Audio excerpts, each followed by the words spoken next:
Bom, como eu já tenho avisado aí, nós estamos ministrando, nos cultos de terça-feira do mês de janeiro, o livro do nosso apóstolo. Neves, foca aqui, meu filho. O livro do nosso apóstolo, tá?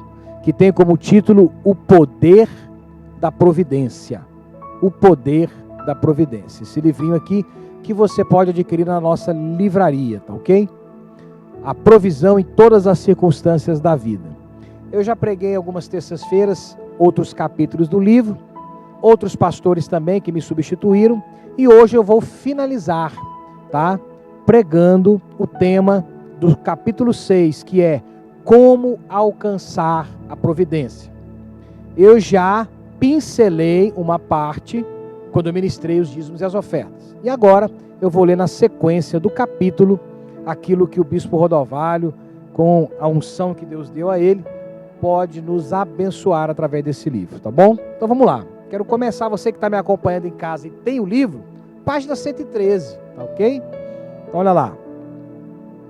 O desejo do Senhor é nos abençoar. Então o tema da palavra é o título do capítulo.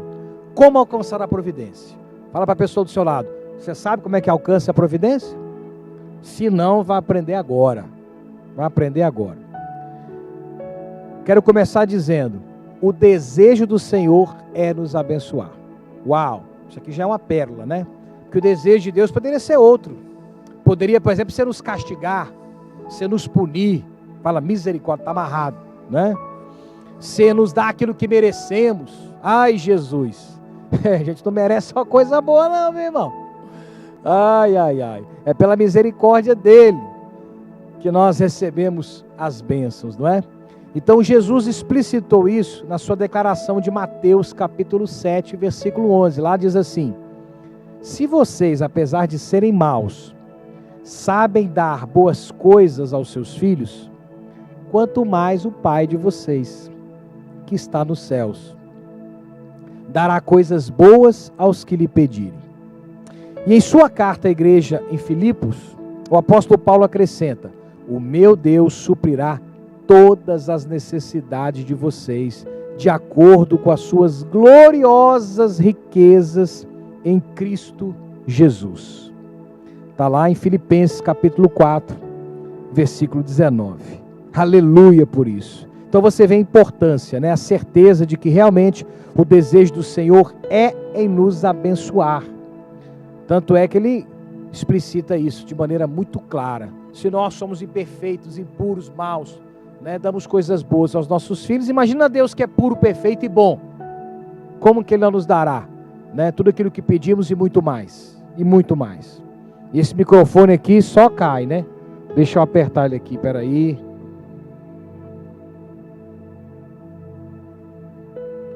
Deixa eu dar um jeito aqui. Ok. Voltando.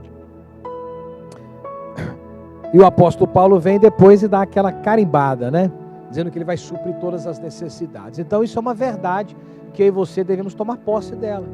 Porque quando você absorve a palavra, crê na palavra, você mesmo, você mesma está se ajudando, né? Porque você, como se você estivesse colocando balas do seu próprio revólver, né? Para se proteger, né? Para se defender. Então, muito importante isso, a gente iniciar o culto de hoje sabendo que o desejo do Senhor verdadeiramente é de nos abençoar, tá bom? Então, sabendo disso, vamos para a primeira chave de como alcançar a providência, tendo intimidade com Deus. E aí o bispo Rodovalho escolheu o personagem bíblico Abraão. Ele diz assim: a promessa de Deus para Abraão é fantástica, pois lá em Gênesis 12, verso 1 a 3, diz que por meio da descendência dele, seriam benditas todas as famílias da terra. Aqui faz alusão ao povo hebreu, que se tornaram os israelitas e hoje os judeus, né? Jesus foi um israelita, e também o próprio Senhor Jesus, que é a personificação desta bênção, porque ele é descendente de Abraão. E em Jesus, né, todas as nações da terra são abençoadas, por causa da vida eterna nele. Então, por meio da descendência dele, seriam benditas todas as famílias da terra. Em Abraão nós herdamos a bênção da fé. Tanto é que ele é descrito na Bíblia como o pai da fé, né? O que é a bênção da fé? É a capacidade de crer. Capacidade de crer. A separação que havia entre o homem e Deus foi religada por meio da fé em Cristo Jesus. Isso é uma herança de Abraão. Interessante o bispo Odovalho lançar os olhos nessa verdade, né? Se não fosse Abraão, eu e você não teríamos fé em Cristo, porque a fé é a capacidade de crer, de acreditar em algo invisível, sobrenatural, algo que nós lemos na palavra. Foi uma habilidade que Abraão teve pela primeira vez. Ele inaugurou isso. E como nós tivemos o testemunho de que isso trouxe a ele milagres, isso realmente trouxe impacto positivo na vida dele, nós temos hoje a ousadia de crer também. Então a fé já foi um legado que Abraão nos deixou. Dá um aleluia bem forte aí. Dá um aleluia, né? E eu vou ler o texto agora de Gênesis, capítulo 15, de verso 1 a 16. De 1 a 6, perdão. Diz assim: depois destes acontecimentos veio a palavra do Senhor a Abraão, numa visão, e disse: não temas, Abraão, eu sou teu escudo, e teu galardão será sobremodo grande.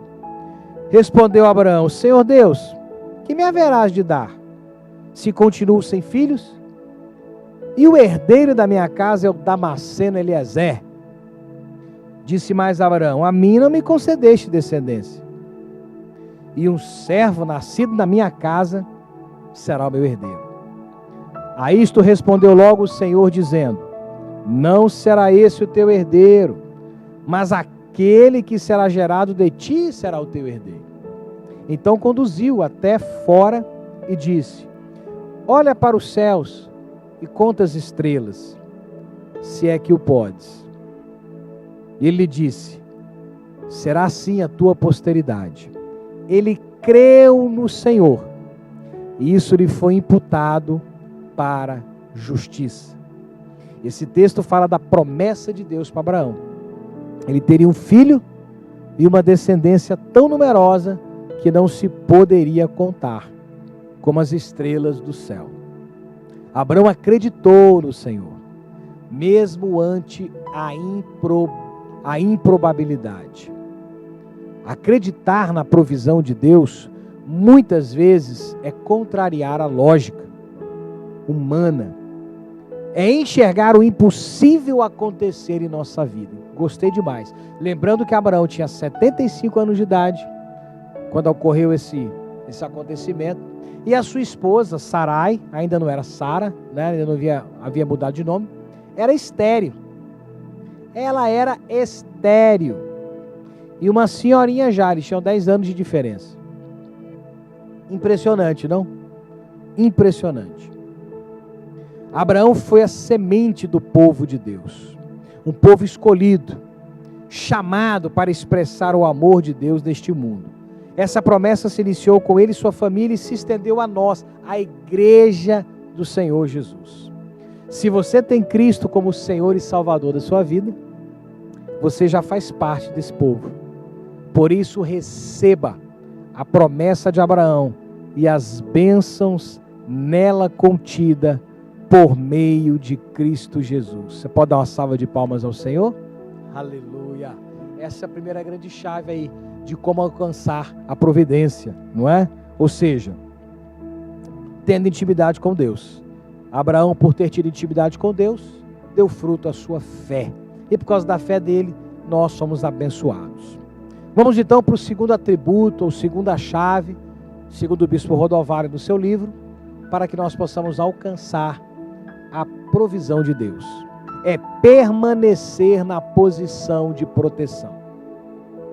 Aqui que eu pincelei, né, aquela parte dos dízimos e ofertas de hoje, porque dizimar é manter-se na posição de proteção financeira, tá ok? Vamos lá. Muitas pessoas são servas de Deus, estão debaixo da aliança, mas permanecem fora da posição que foram chamadas para estar. E isso é um erro. A ausência de alguma bênção ou promessa significa estar fora da posição que Deus lhe preparou para estar. Costumo dizer que o cristão não tem ausência de coisas, mas sim de posicionamentos. Olha que frase poderosa. Os livros do bispo Rodovalho destilam sabedoria, meu irmão. Portanto, não pense que lhe falta algo, mas pense que você ainda não chegou à posição correta, ainda não conquistou o que você deseja. Quando você chegar à posição correta, Deus então abrirá as portas para que o universo traga a sua provisão. Digam glória a Deus aí. Oh, glórias. No versículo 17 de 2 Crônicas, capítulo 20, o Senhor faz uma promessa ao seu povo. Diz o seguinte: neste encontro não tereis de pelejar. Tomai posição. Fala comigo. Tomai posição. Ficai parados e vede o salvamento que o Senhor vos dará, ó Judá e Jerusalém. Não temais.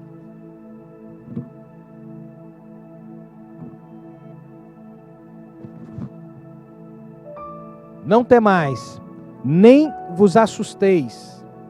Amanhã saí-lhes ao encontro, porque o Senhor é convosco.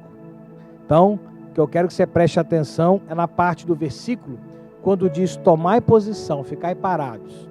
O bispo realmente está certo. Permanecer na posição certa é importante demais para a provisão de Deus. Imagina se eles começassem a lutar naquela batalha, ou seja, desobedecessem a orientação divina. Eles iam perder a guerra. Mas eles ficaram parados. E para você ficar parado, você tem que ter fé, hein? Você não agir por causa de uma palavra que Deus te deu é sinal de fé. É sinal de que você está realmente depositando a tua esperança na orientação do Espírito Santo. Porque o natural no momento de batalha, de crise, é a gente agir, né? A gente regaçar as mangas. E não quer dizer que não temos que agir, pessoal. Isso aqui foi uma palavra rema, específica para aquele povo. Teve outras situações na Bíblia que Deus mandou o pessoal agir, tá? Então aqui é apenas um exemplo de posição. Aqui foi a posição de ficar parado. Mas tem momentos que Deus vai te dar a posição de guerrear. Esse texto explica a importância de permanecermos na posição que o Senhor ordena para nós ficarmos. A esterilidade e a necessidade estão ligadas ao desalinhamento da posição correta. Por isso, antes de receber a provisão de Deus, você precisa corrigir a sua posição. Fala, uau!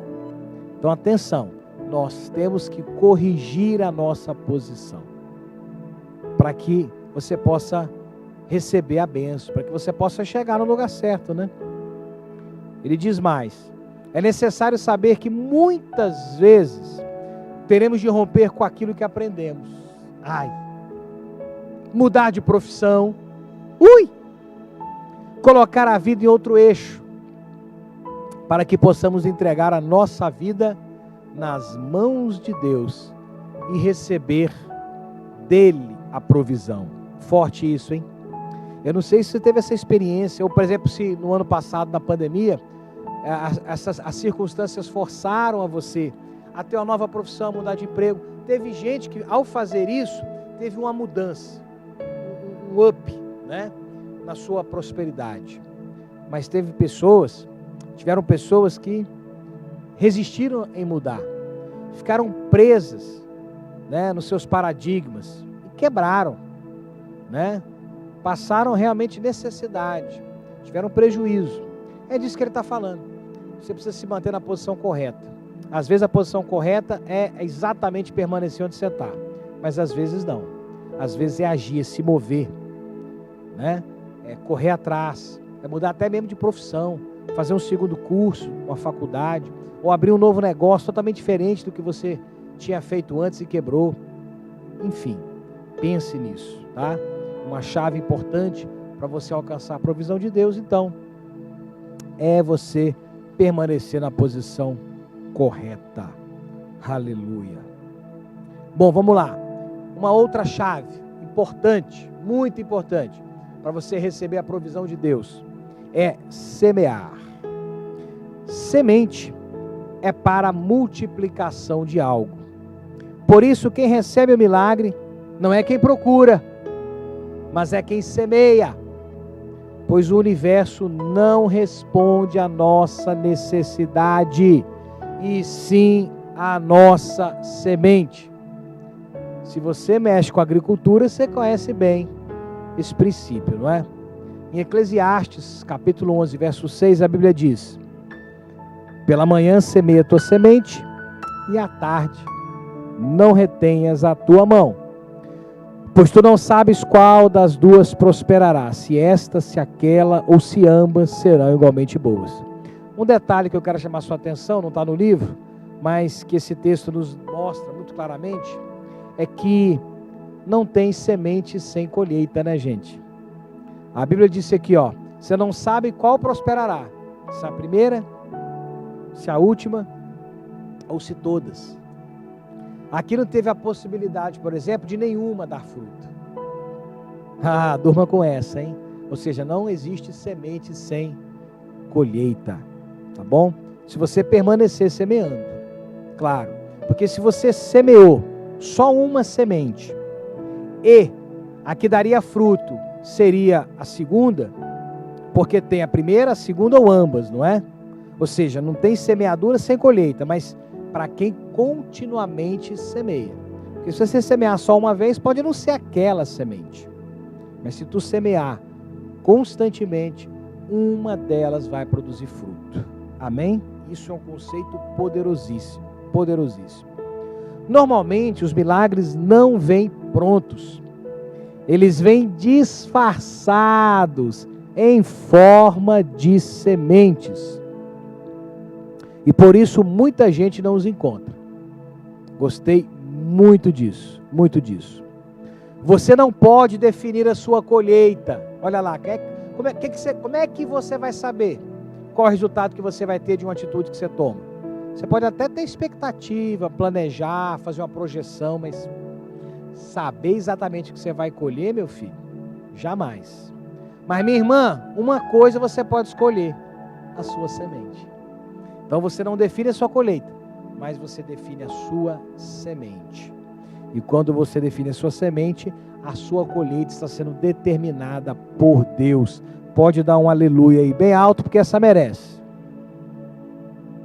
Outra frase aqui boa: a sua semente de hoje define a providência na próxima estação.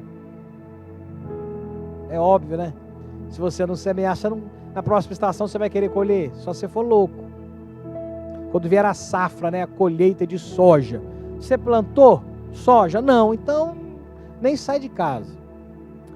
E olha que legal, o favor de hoje é a colheita da semente de ontem.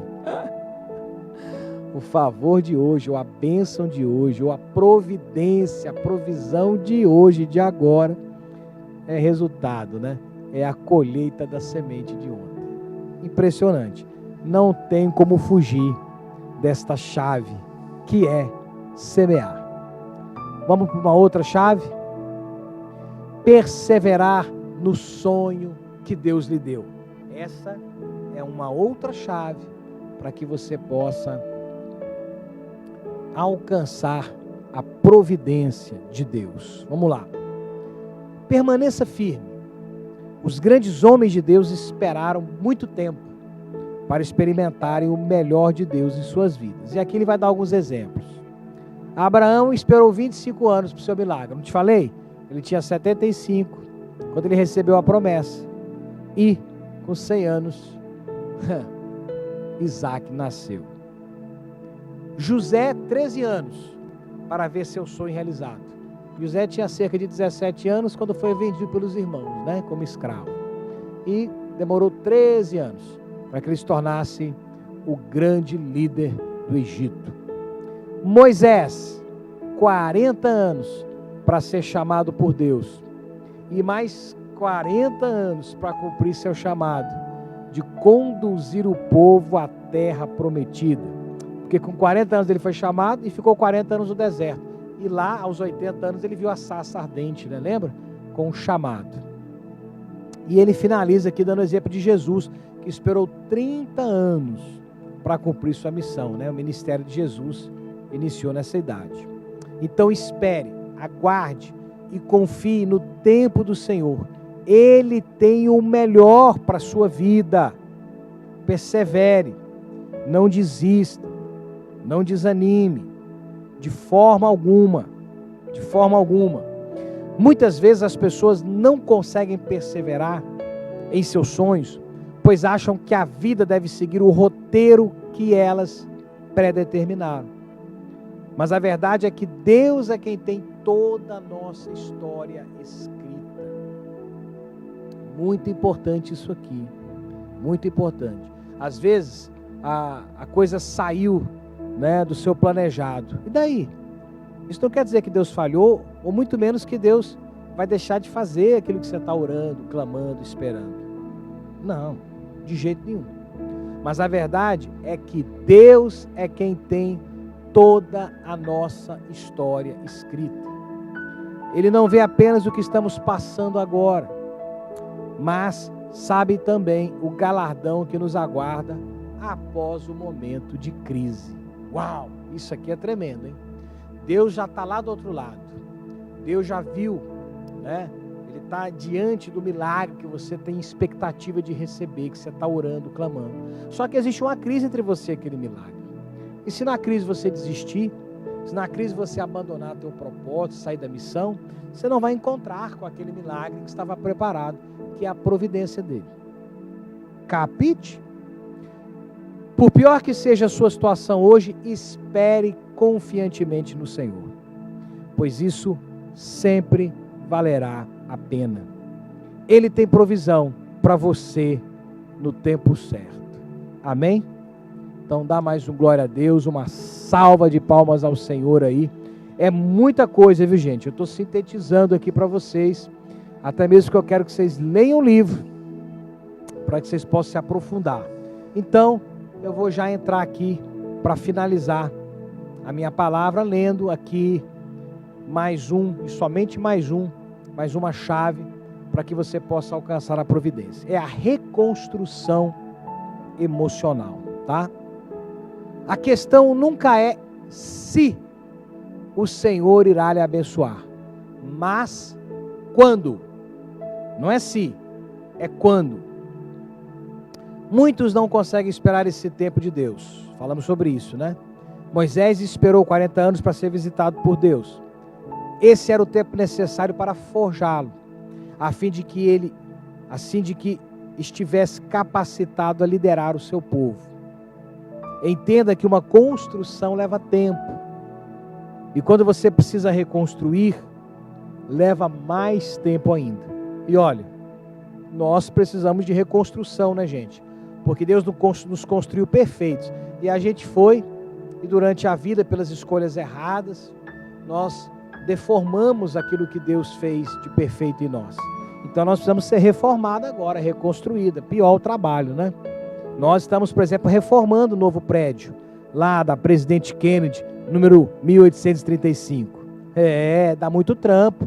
Tínhamos que cortar uma laje, não é? Ou seja, fora do projeto original. Então tínhamos que contratar um engenheiro calculista. O cara demorou 2 semanas para fazer o cálculo estrutural, né? Para a gente poder fazer então as vigas. As vigas a gente tinha dimensionado para que fossem vigas de aço. Ele depois calculou e preferiu que fossem de concreto armado. Tudo isso aí foi tirando o nosso tempo, né? Foi roubando aí o nosse planejamento, né? Para que a gente pudesse se mudar. Mas vamos nos mudar. Ou seja, reconstruir é mais difícil, né? Se o projeto da escada que nós fizemos estivesse no projeto original, teria que cortar a laje. A laje ia ser feita faltando uma parte dela, que seria o vão para a escada, não é? Então é exatamente isso que ele está dizendo. Para ser reconstruído e chegar à estatura que Deus deseja, você precisa deixar para trás toda a bagagem negativa que acumulou ao longo da sua vida. Atenção, atenção, isso aqui é uma palavra profética para você que está me ouvindo agora. Tem muita gente que está carregando bagagem negativa. Você não vai ser reconstruído por Deus enquanto você não abrir mão dessa bagagem velha. Essa bagagem aí tem que sair fora. Você tem que carregar só coisas boas, minha irmã, meu irmão. Lembra do versículo que diz assim, ó: Vou trazer à memória apenas aquilo que me dá esperança? É isso aí. O diabo quer, empossar a sua mente com pensamentos negativos, com pensamentos que te trazem dor, que te trazem emoções ruins. Deus é o contrário. Deus quer que você só carregue boas memórias. Então é muito importante você se desvencilhar das bagagens negativas que você acumulou durante a sua vida, porque esse é o processo de reconstrução. Vai ser exigido isso.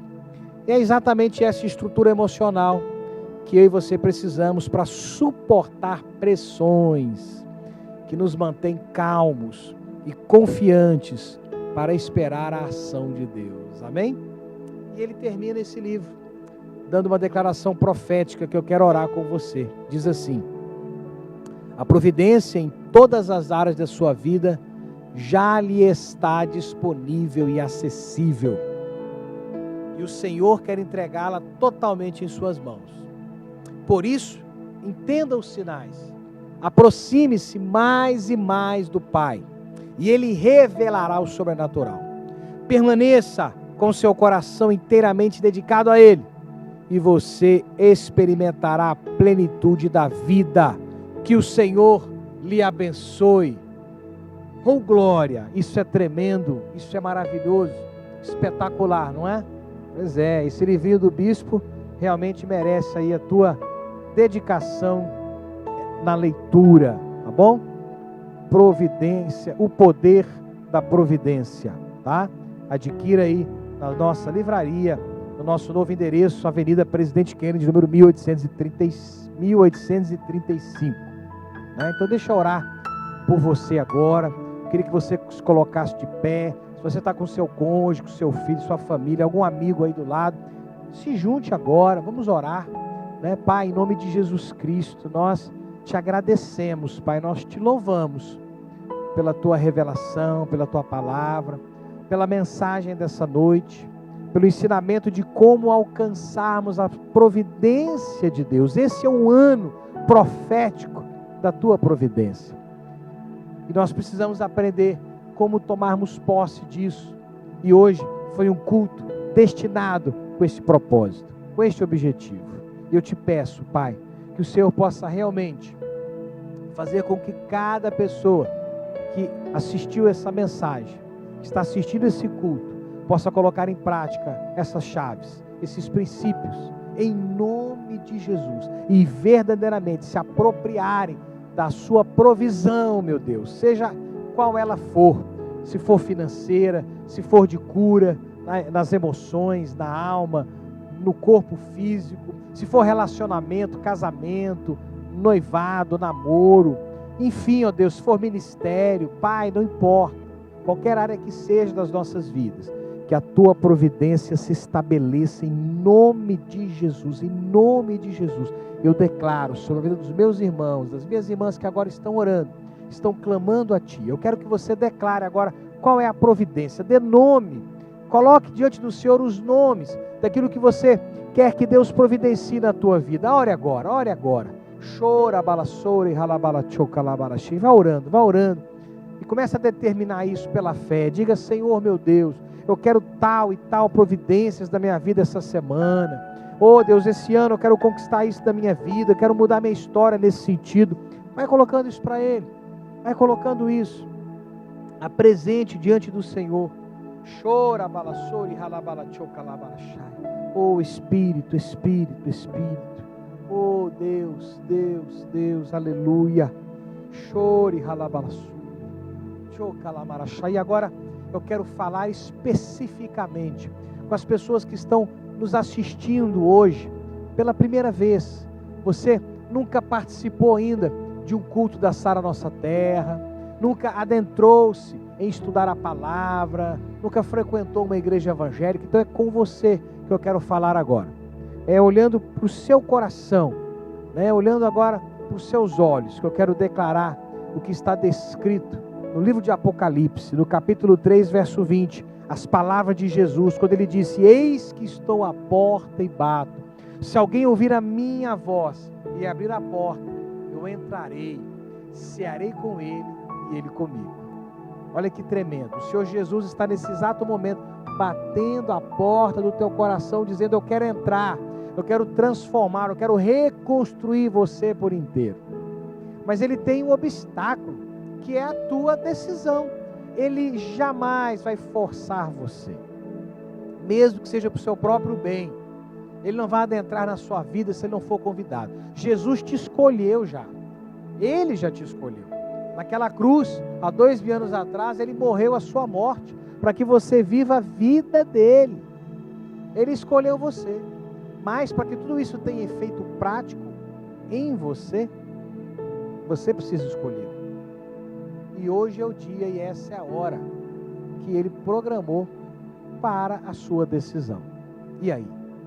E eu já tomei essa decisão quando eu tinha 19 anos de idade. Isso mudou por completo o meu viver. E você pode tomar essa mesma decisão agora. Então, se você quer realmente abrir a porta da tua vida, a porta do teu coração, para o Senhor Jesus Cristo entrar e reinar, então repita em voz alta e cheio de fé comigo essa oração. Diga: Senhor meu Deus, nessa noite, eu te peço perdão por cada um dos pecados que eu pratiquei em toda a minha vida. Eu me arrependo, Senhor, por todos eles. E eu abro a porta do meu coração para te receber como o meu Senhor e como o meu Salvador. Escreve o meu nome no livro da vida e sela-me com o teu Espírito Santo, em nome de Jesus. Amém e amém. Glória a Deus, aleluia. Oh Jesus, sabe o que está acontecendo agora, meu irmão, minha irmã? A Bíblia diz que há um júbilo nos céus, porque os anjos de Deus o adoram na sua presença, porque um pecador se arrependeu. Olha que tremendo, olha que sobrenatural. Se você estivesse aqui agora onde eu estou, nós teríamos faixas e mais faixas aqui te recepcionando, como nós fazemos nos cultos presenciais, e depois você iria se dirigir, recebendo uma salva de palmas da nossa igreja, para uma área especial ali de consolidação, onde nós iríamos te dar um livro de presente, enfim. Mas não é possível hoje, infelizmente. Mas será possível no sábado, agora às 7h30, às 7 horas da noite no Arena. Também no domingo às 10 horas da manhã, culto da família. E às 7 horas da noite comigo, culto profético, lá na Avenida Presidente Kennedy, 1835. Tá bom? A nossa nova sede da Igreja Sara Nossa Terra. Então, vá para lá, venha me conhecer. Eu quero orar por você ali. Bom, porém, se você não mora em Ribeirão Preto, então eu quero que você entre no site da Sara Nossa Terra e procure ali as igrejas. Certamente haverá uma onde você mora. Mas se isso também não acontecer, procure uma igreja evangélica séria, de boa reputação na sua cidade e congregue nela. Comece a crescer no conhecimento do Senhor e do seu poder. Amém? Glória a Deus. Vamos orar, eu quero encerrar o culto nessa hora. Levanta a sua mão. Pai, obrigado pela tua mensagem. Obrigado pela palavra de hoje. Obrigado pela tua unção, pelo teu poder. Obrigado pelos teus milagres, meu Deus. Aleluia, Jesus. Obrigado pelas conversões essa noite, pelas pessoas que se entregaram a Cristo, meu Deus. Eu te peço em nome de Jesus, que o Senhor verdadeiramente faça o teu sobrenatural e derrame a tua provisão e a tua santa providência no dia e na hora certas na nossa vida, em teu nome. Aleluia. Vamos agora receber a bênção apostólica. Levanta sua mão mais uma vez. Que a graça do Senhor Jesus Cristo, que o amor de Deus Pai, que a comunhão do Espírito Santo de Deus esteja hoje e sempre sobre a igreja viva do Senhor Jesus Cristo sobre a terra. Amém? Glória a Deus, aleluia. Te amo. Tenha uma noite abençoadíssima e que o Senhor possa verdadeiramente estar aí, te provisionando, não só da sua presença, mas também dos seus milagres. I love you!